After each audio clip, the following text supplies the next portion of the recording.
हिंदी में यूपीएससी की तैयारी से संबंधित प्रोग्राम्स को देखने के लिए सब्सक्राइब करें स्टडी IQ IAS हिंदी। नमस्कार, स्टडी IQ IAS हिंदी में आप सभी लोगों का बहुत बहुत स्वागत है। मेरा नाम है मनीष श्रीवास्तव और आज के सेशन में हम डिस्कस करने वाले हैं एक बड़ा ही महत्वपूर्ण अपडेट आया हुआ है कि विश्व का सबसे बड़ा रॉकेट यानी कैपेसिटी वाइज। अब ये क्या होता है कैपेसिटी वाइज? जैसे कि मान लिया जाए कि आपकी एक गाड़ी है, टू व्हीलर है, तो उस टू व्हीलर पर एक क्षमता होगी कि वो इतने लोगों को ही बैठा सकती है, इतना वजन ही उठा सकती है। लेकिन वहीं पर अगर हम उसको कंपेयर एक कार से करें तो कार की कैपेसिटी बढ़ जाती है। फिर कार से बस को कंपेयर करें तो बस की कैपेसिटी और बढ़ जाती है। अब बस से हम ट्रेन को कंपेयर करें तो ट्रेन की कैपेसिटी उससे भी ज्यादा बढ़ जाती है। और ट्रेन से अगर हम किसी जहाज की बात करें तो उसकी कैपेसिटी और बढ़ जाती है क्षमता के अनुसार। तो ऐसे ही रॉकेट भी जो होते हैं इनको हम सरल भाषा में या हम अंतरिक्ष प्रौद्योगिकी की भाषा में प्रक्षेपण यान कहते हैं, यानी ये लॉन्चिंग व्हीकल्स होते हैं, इन्हीं को रॉकेट कहा जाता है। अब इन रॉकेट में दुनिया का जो सबसे भारी पेलोड ले जाने वाला रॉकेट है वो बनाया हुआ है स्पेस एक्स ने। अब स्पेस एक्स का ये खास रॉकेट जो है इसकी कई समय से टेस्टिंग चल रही थी और टेस्टिंग के बाद उन्होंने फोर्थ अटेम्प्ट में, मतलब चौथी बार में, पहले 3 जो अटेम्प्ट थे वो असफल रहे थे, लेकिन चौथे अटेम्प्ट में इन्होंने सफल उसकी टेस्टिंग कर ली है। कैसी टेस्टिंग करी है, क्या होता है, हमने भी तो कई मिशन को भेजा है, तो ये इसके साथ ऐसा क्यों हो रहा है? जैसे अभी आप लोग कहेंगे कि सर हमने भी तो प्रक्षेपण यान से चंद्रयान को भेजा, आदित्य L1 को भेजा, उससे पहले हमने मंगलयान को भेजा था। तो उनसे और ये वाले प्रोजेक्ट में क्या अंतर है, इसको थोड़ा सा समझते हैं। ये अभी हाल ही में अपडेट आया हुआ है और बहुत ही ज्यादा जरूरी है आपके लिए स्पेस टेक्नोलॉजी रिलेटेड, अंतरिक्ष प्रौद्योगिकी से। तो यानी ये GS पेपर 3 का आपका हिस्सा है। तो इसमें हम ये मैंने आप लोगों को बताया भी था कि ये सीरीज अब हम स्टार्ट की हुई है जिसमें हम GS पेपर 3 से रिलेटेड जितने भी अपडेट्स होंगे उनकी थ्योरी, उनके मैकेनिज्म, उन चीजों को आपको समझाएंगे। तो कल भी मैंने एक सेशन लिया था जिसमें हमने बोइंग नाम की एक कंपनी थी, उसका एक प्रोजेक्ट था जिसमें सुनीता विलियम्स गई हैं, उसके बारे में डिस्कस किया था। ये दूसरा अपडेट आया है जो कि स्पेस एक्स का है। स्पेस एक्स यानी एलॉन मस्क की कंपनी है और ये एलॉन मस्क की जो कंपनी है इन्होंने ये टेस्टिंग करके दुनिया का सबसे ताकतवर रॉकेट स्टारशिप का क्या कर लिया है, सफल परीक्षण किया है। तो इसकी टेस्टिंग सफल हुई है। क्यों टेस्टिंग इसकी सफल हुई है? मैंने कहा कि भाई बहुत सारे ऐसे प्रोजेक्ट्स हैं जिनको हमने कहा कि सफल हुआ है, तो ये क्यों अंतर है इसको समझेंगे। और ये एक और चीज है कि अब मंगल पर इंसानों को पहुंचाने के लिए तैयार है ये प्रोजेक्ट। तो कब पहुंचाएगा, क्या इसमें खास चीज है कि लोग मंगल पर जा पाएंगे? तो आप कहेंगे सर मंगलयान पर, मंगलयान तो इंडिया ऑलरेडी लॉन्च कर चुका है जिसको MOM कहा जाता है, मंगल ऑर्बिटर मिशन। तो हम जो है जो मंगल ग्रह है यानी मार्स के आसपास चक्कर लगा कर आए थे, हम उस पर लैंड नहीं करे थे और इंसान वहां नहीं गए थे। तो अब जो है इंसानों को पहुंचाने के लिए भी ये खास है जिसका नाम क्या है, तो इसका नाम है स्टारशिप। किस कंपनी का है? स्पेस एक्स का है। तो पूरी गहराई से इसको समझते हैं। चलिए शुरुआत करते हैं टॉपिक की।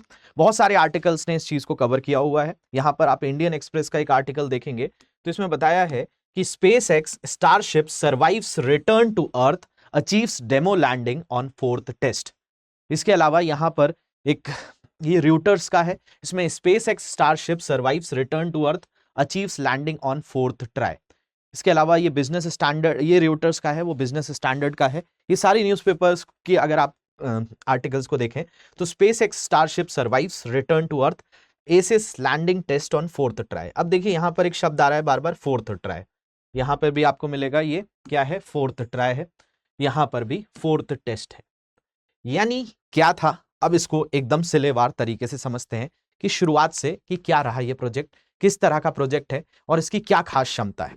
तो सबसे पहली अगर हम बात करते हैं तो इसके बारे में आप इतना जानिए कि स्पेस एक्स एलन मस्क की कंपनी है, यानी नासा जो है वो अमेरिका की स्पेस एजेंसी है,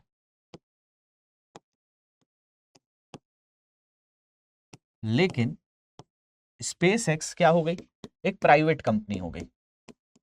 और ये प्राइवेट कंपनी जितना भी रिसर्च कर रही है, R&D कर रही है, रिसर्च एंड डेवलपमेंट कर रही है, वो अंतरिक्ष के क्षेत्र में कर रही है। ठीक है, अब ये बात समझ में आ गई आपको कि अंतरिक्ष के क्षेत्र में इसके द्वारा क्या किया जा रहा है, R&D किया जा रहा है, यानी रिसर्च एंड डेवलपमेंट किया जा रहा है। और इसी क्रम में इसका एक बहुत ही खास प्रोजेक्ट था जिसका नाम क्या था, स्टारशिप। इसकी बात हो रही है। ये स्टारशिप ऐसा है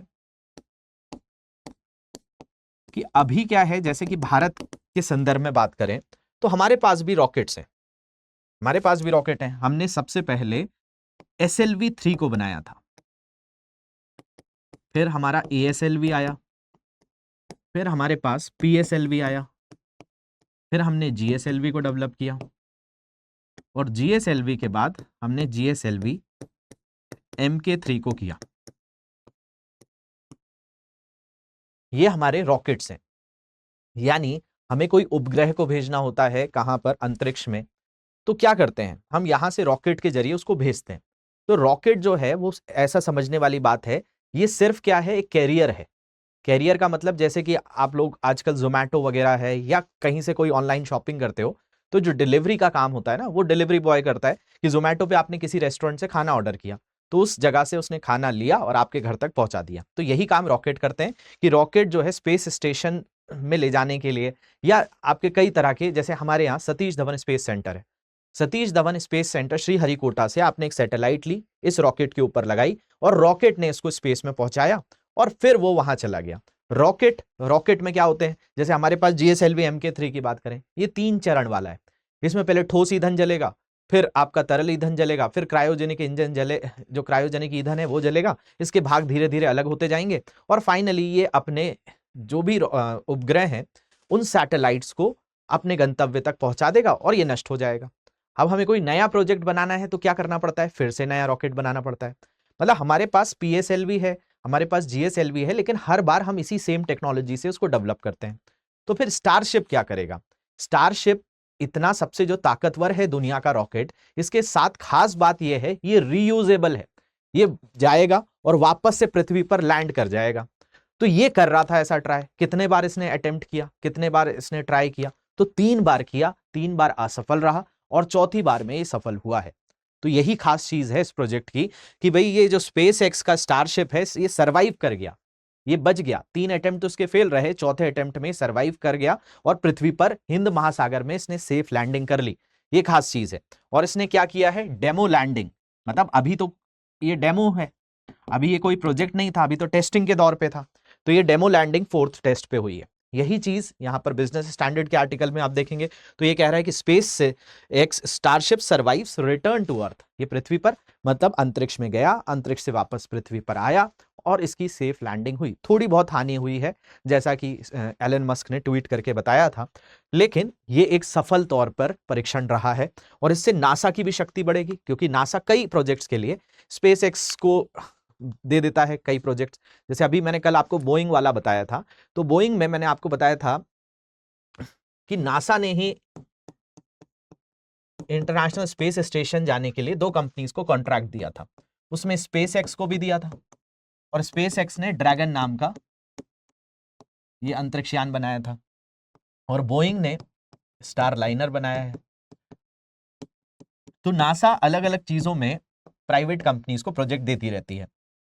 ये क्रम भारत में भी शुरू हुआ है कि प्राइवेट कंपनी का चलन यहां पर भी चालू हुआ है, लेकिन यूएस में काफी समय से है। तो यूएसए के अंतर्गत स्पेस एक्स का ये प्रोजेक्ट बड़ा ही खास हो जाता है, क्योंकि एलन मस्क का दावा है कि इसके जरिए हम 100 इंसानों को कहां भेजाएंगे, तो हम मंगल पर भिजवाएंगे और मंगल पर कॉलोनी का निर्माण भी करेंगे। तो उसके बारे में भी समझेंगे कि ऐसी क्या क्षमता है इसमें और हमारे पास क्या क्षमता है। भारत की भी तुलना करेंगे कि भारत के जो प्रोजेक्ट्स हैं और इसकी ये जो प्रोजेक्ट है इसमें क्या अंतर है। तो बढ़ते हैं, इस आर्टिकल को और गहराई से समझेंगे। उससे पहले आप लोगों के लिए थोड़ी सी इंफॉर्मेशन है कि जो स्टूडेंट्स ये सारे subjects history, geography, economics, polity, environment, ecology, science and technology, इनको एकदम डिटेल में पढ़ना चाहते हैं तो आप लोगों के लिए फाउंडेशन बैच है। आप जो भी यहाँ पर खबरें देखते हैं इनकी डिटेल क्लासेस फाउंडेशन बैचेस में होती हैं, जहां पर एकदम इनिशियल लेवल से आपको पढ़ाया जाता है। और ये बैचेस जो हैं 10 जून से स्टार्ट होने वाले हैं। इस बैच में एनरोल करने पर आपको लाइव क्लासेस, 18 बुक्स का सेट, CSET की classes, current affairs programme, NCERT की क्लासेस, इसके अलावा इसमें आपको मेंटोर भी अलॉट किया जाता है। इसके अलावा एक खास चीज है, इसमें मंथन सेशंस होते हैं जिसमें ग्रुप डिस्कशंस वगैरह आप करते हैं। तो ओवरऑल आपकी तैयारी के लिए ये बैच काफी महत्वपूर्ण हो जाता है ऑनलाइन बैच है, काफी अफोर्डेबल प्राइस पे है, 27,999 इसकी फीस है अगर आप मनीष लाइव कोड यूज करेंगे। हालांकि आपके पास ऑप्शन है कि आप ऑफलाइन सेंटर पर भी आकर बैचेस को ज्वाइन कर सकते हैं। हमारे 2 ऑफलाइन सेंटर स्टार्ट हो गए हैं, एक दिल्ली में करोल बाग में और दूसरा प्रयागराज में। दोनों ही जगह पर एडमिशंस ओपन है, आप वहां पर भी एनरोल कर सकते हैं। जैसे super 100 offline batch Karol Bagh का है, इसकी क्लासेस 17 जून से स्टार्ट होने वाली हैं और प्रयागराज की क्लासेस 14 जून से स्टार्ट होने वाली हैं। ऐप पर, वेबसाइट पर जाकर आपको और अधिक जानकारी मिल जाएगी। इनमें आप मनीष लाइव कोड यूज करेंगे तो मैक्सिमम डिस्काउंट मिलेगा। और अधिक जानकारी के लिए आप जो है, ये मेरा टेलीग्राम ग्रुप है, इसको ज्वाइन कर सकते हैं, M27 श्रीवास्तव। और ये मेरी इंस्टा आईडी है, यहाँ पर किसी भी तरह के batch related, topic related, academic related कोई भी डाउट आता है तो आप इस जगह पर मुझे मैसेज करेंगे, ठीक है, तो यहाँ पर मैं आपकी हेल्प कर दूंगा। चलिए तो आ जाते हैं हमारे टॉपिक पर। तो हम जो चर्चा कर रहे हैं कि भाई स्पेस एक्स ने क्या किया। स्पेस एक्स ने दुनिया का सबसे ताकतवर रॉकेट बनाया है और उस ताकतवर रॉकेट बनाने से तो काम नहीं चलेगा, उसकी टेस्टिंग भी तो करनी होगी। मान लिया जाए आपने कोई बैटरी वाली गाड़ी बनाई, अब वो बैटरी की बात है कि वो बैटरी सूर्य से चार्ज हो जाती है, यानी सोलर एनर्जी पर आधारित है। तो अब आपने बोल दिया कि भाई ये गाड़ी जो है सोलर एनर्जी पर चलेगी, लेकिन जब उसको धूप में निकाला गया, वो चार्जिंग करने में दिक्कत दे दे तो वो गाड़ी को सफल नहीं माना जाएगा। मतलब उसकी टेस्टिंग ऐसी हो कि हर परिस्थिति में वो गाड़ी चल पाए और आपको गंतव्य तक पहुंचा पाए, तब जाकर सफल माना जाएगा। तो ऐसे ही स्पेस एक्स ने काम करना चालू किया, किसके ऊपर? स्टारशिप के ऊपर। ये स्टारशिप काफी महत्वपूर्ण है इनके लिए। क्यों? क्योंकि इसकी जो क्षमता है 150 टन है। ये अपने अंदर 150 टन वजन का पेलोड ले जा सकती है। अब यहां पर ध्यान देने वाली बात है, 150 टन क्षमता वाला ये स्टारशिप है। 1 टन में हम बात करते हैं तो 1000 किलो आता है, यानी इसको आप देखें तो इतना कर दीजिए, तो इसकी क्षमता कितनी है? तो इसकी क्षमता आप यही देखें तो ये आपका 1,50,000 किलोग्राम वजन को उठा सकता है। तो एलन मस्क का दावा है कि इसके जरिए ये क्या करेंगे, ये मंगल पर जाएंगे। चंद्रमा तो काफी पास है, चंद्रमा पर भी ले जाया जाएगा, लेकिन इनका सबसे मेन लक्ष्य है मंगल पे ले जाना, मार्स पर ले जाना। तो देखो, मिशन अलग अलग प्रकार के होते हैं, बहुत सारे अलग अलग तरह के मिशनों को हम बांटते हैं और उसके आधार पर ही कहा जाता है कि भाई कौन सा मिशन कैसा है। तो जैसे कि अगर मिशनों के बारे में हम थोड़ी सी चर्चा करें तो स्पेस एक्स ने इसको बनाया हुआ है। अब मिशन अलग अलग प्रकार के होते हैं, जैसे कुछ होते हैं जिनको कहा जाता है fly bye mission. Fly bye mission का मतलब बड़ा ही सरल है। जैसे कोई ग्रह है, जैसे मान लिया जाए मंगल ही है, और मंगल के पास से गुजर जाना, मंगल से पास से गुजर जाना, इसको क्या कहा जाएगा? Fly bye. फ्लाई बाय मतलब नजदीक से गुजरते हुए जो भी मंगल को देख लिया जाएगा उस मिशन को माना जाएगा फ्लाई बाय मिशन है। फ्लाई बाय मिशन में यह होता है, ना उस ग्रह के आसपास चक्कर लगाया जाता है, ना उस पर लैंडिंग कराई जाती है, बस उसके नजदीक से गुजरा जाता है। तो मिशनों में एक प्रकार होता है जिसको कहा जाता है फ्लाई बाय मिशन। अब इंडिया ने जो मंगल ग्रह पर मिशन भेजा था उसका नाम था MOM, इसको कहते थे मार्स ऑर्बिटर मिशन। तो ऑर्बिटर मिशन की जब बात होती है तो इसका मतलब होता है, ऑर्बिटर का मतलब कक्षीय मिशन, कि वो मिशन जाएगा और मंगल के आसपास चक्कर लगाएगा। तो इसको कह दिया जाता है क्या? इसको ऑर्बिटर मिशन कहा जाता है। लेकिन जो एलन मस्क यहां पर बात कर रहे हैं किसके साथ? तो स्टारशिप के साथ। तो उनका दावा यह है कि स्टारशिप क्या करेगा, स्टारशिप जाएगा और स्टारशिप मंगल के ऊपर लैंडिंग करेगा। तो लैंडर मिशन होगा और लैंडिंग करके यहां पर लोगों को भी, इंसानों को भी पहुंचा देगा और फिर इंसानों को वहां से लेकर वापस भी आ जाएगा। यह भी खास चीज इसमें होगी। तो अभी तक जितने रॉकेट्स हैं वो रीयूजेबल नहीं है, इंडिया के पास तो बिल्कुल नहीं है, लेकिन अमेरिका इस पर काम कर रहा है। तो ये ऐसा कहा गया कि भाई इसकी क्षमता जो है इतनी है, 1,50,000 किलोग्राम तक ये वजन ले जा सकता है। तो इसमें 100 इंसान एक बार में कहाँ चले जा सकते हैं, मंगल पे जा सकते हैं। और एलन मस्क का ये टारगेट है कि वहां पर हम कॉलोनी का निर्माण करेंगे। तो उनसे पूछा गया भाई ऐसा क्यों करना चाहते हो आप, क्या पृथ्वी पर जगह कम पड़ गई है कि मंगल पर जाकर लोगों को बिठाया जाएगा। तो उनका कहना है कि भाई जैसे एक समय पर डायनासोर पृथ्वी से विलुप्त हो गए, तो हो सकता है कि आगे आने वाले समय पर इंसानों के लिए भी पृथ्वी जो है वो रहने योग्य ना रहे, तो फिर कोई ना कोई जगह तो होनी चाहिए, नहीं तो इंसान भी विलुप्त हो जाएंगे। और वो स्टीफन हॉकिंस के भी बात का दावा करते हैं। तो इस कारण ये प्रोजेक्ट उनका बड़ा महत्वाकांक्षी प्रोजेक्ट है, जिस स्टारशिप के माध्यम से वो लेकर जाएंगे। तो बेसिकली स्पेस एक्स इस पर काफी समय से काम कर रहा था, काफी सारी टेस्टिंग हुई, 3 इसकी टेस्टिंग फेल हुई, चौथी टेस्टिंग में सफल हुआ। अब ये जो है दुनिया के सबसे महत्वपूर्ण रॉकेटों में से एक है। यहां पर आपको जितने रॉकेट्स दिख रहे हैं ये दुनिया के सबसे प्रमुख रॉकेट हैं, अलग अलग देशों के हैं। वैसे तो इसमें 3 ही देशों की बड़ी भूमिका है, जिसमें आपको यूएसए नजर आएगा, अमेरिका नजर आ जाएगा, इसमें चीन के भी कुछ रॉकेट हैं, इसमें कुछ रूस के भी रॉकेट हैं, और कुछ यूएसएसआर यानी सोवियत संघ के समय के भी हैं।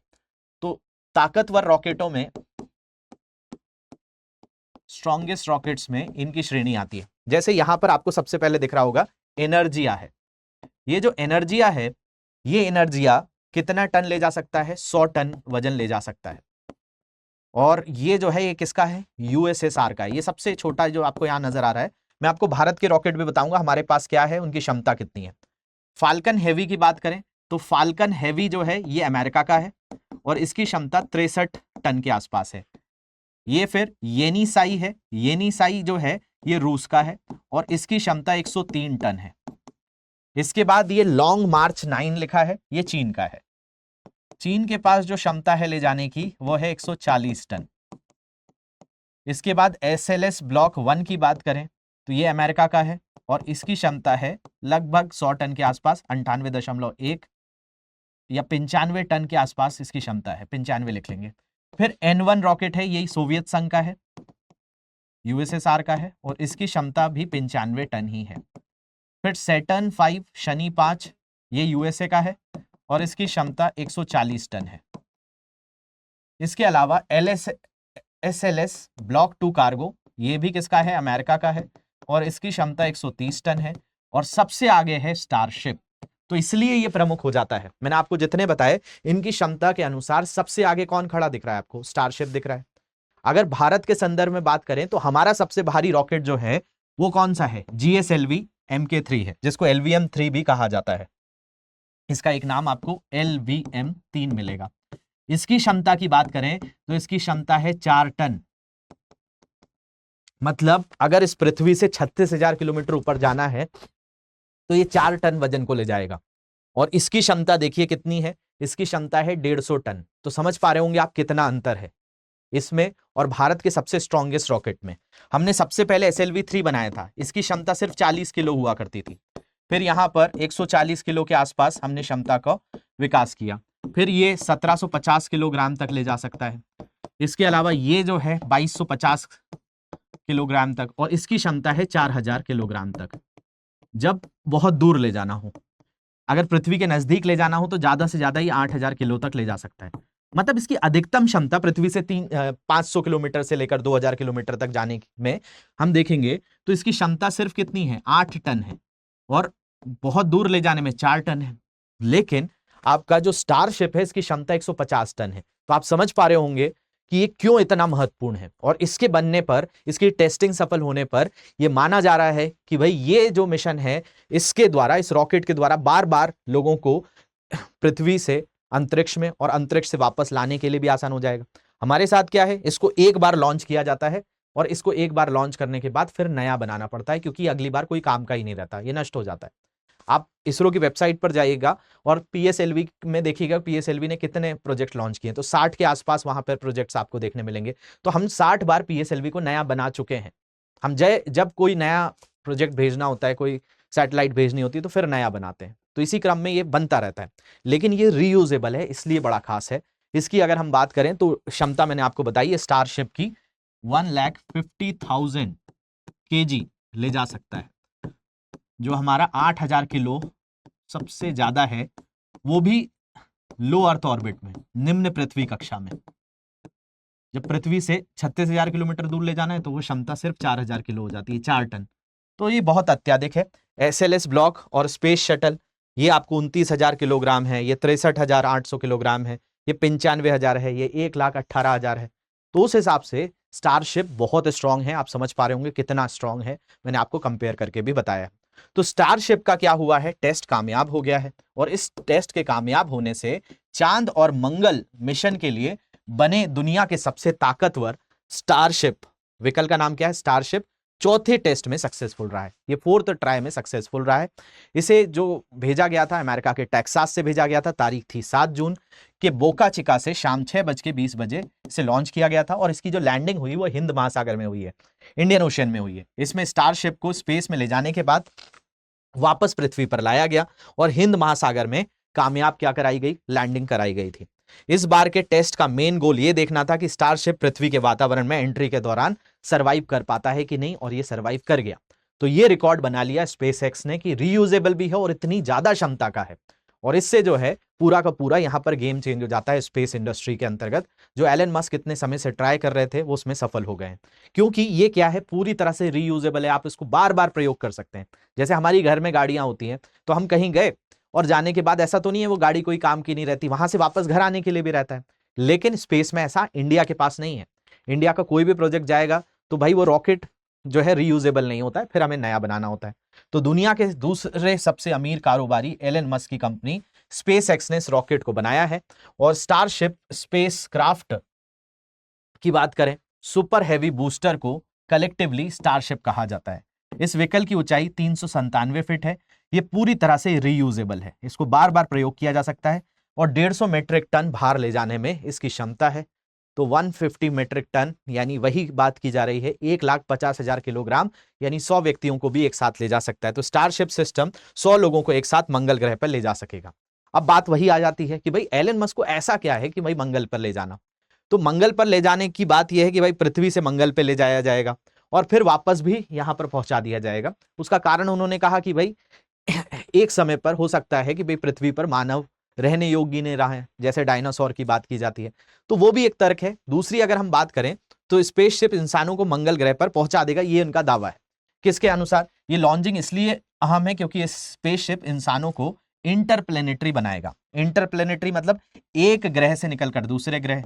तो अभी इनका जो लक्ष्य है वो चंद्रमा और मंगल पर है। दूसरी अगर हम बात करें तो यानी इसकी मदद से पहली बार कोई इंसान पृथ्वी के अलावा किसी दूसरे ग्रह पर कदम रखेगा। और एलन मस्क 2029 तक इंसानों को मंगल ग्रह पर पहुंचाकर वहां कॉलोनी बसाना चाहते हैं। वो वहां पर पूरा का पूरा एक बसाहट लाना चाहते हैं कि एक सेकेंड विकल्प के तौर पर रहे कि पृथ्वी के बाद इंसान मंगल पर भी जाकर बसे। और स्पेसशिप इंसानों को दुनिया के किसी भी कोने में 1 घंटे से कम समय में पहुंचाने में भी सक्षम होगा। तो समझिए, अभी तक तो हमारे पास क्या है कि हमें अमेरिका जाना है इंडिया से, तो हमने फ्लाइट ले ली, जहाज में बैठ गए, लेकिन जब फ्लाइट लेते हैं तो जल्दी पहुंच जाते हैं। लेकिन ये उससे भी फास्ट है, इसकी क्षमता इतनी अत्याधिक है ये, और ये जो है दूसरे ग्रहों तक पहुंचाने की बात कर रहा है, तो ये एकदम बियॉन्ड लिमिट है। तो यहां पर इनका जो लक्ष्य है कि भाई मंगल ग्रह पर इंसानों को भेजना और साथ साथ यहां पर इंसानों की कॉलोनी को डेवलप करना। कारण जब पूछा जाता है इनसे तो यही बताते हैं कि मंगल ग्रह पर कॉलोनी बसाने की जरूरत पर एलन मस्क कहते हैं कि पृथ्वी पर एक लाइफ एंडिंग इवेंट मानवता के अंत का कारण बन सकता है।